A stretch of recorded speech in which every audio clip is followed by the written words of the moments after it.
Today we're reading about the transatlantic slave trade. Number one, what was the major resource that European empires lacked? 2, why were indigenous native peoples unreliable? 3, why were Africans considered excellent workers? 4, why were slaves obtained from North Africa not trusted?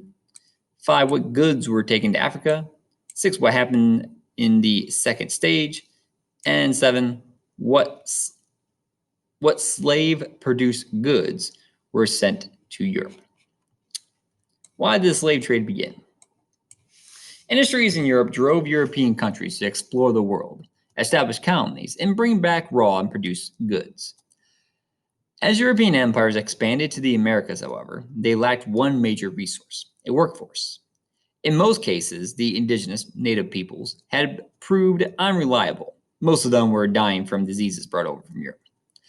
And Europeans were unsuited to the climate and suffered from under tropical diseases. Africans, on the other hand, were excellent workers. They often had experience of agriculture and keeping cattle, and they were used to a tropical climate and resistant to tropical diseases. Was slavery new to Africa?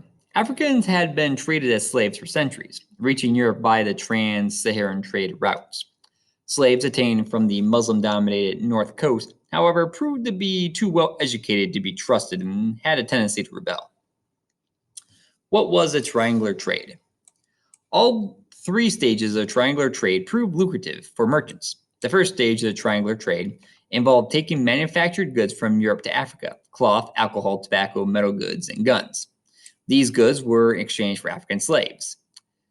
The second stage of the triangular trade, the Middle Passage, involved shipping the slaves to the Americas. The third stage, final stage, of the triangular trade involved the return to Europe with the produce from the slave labor plantations: cotton, sugar, tobacco, molasses, and rum. Now I'm going to answer those questions if you would please.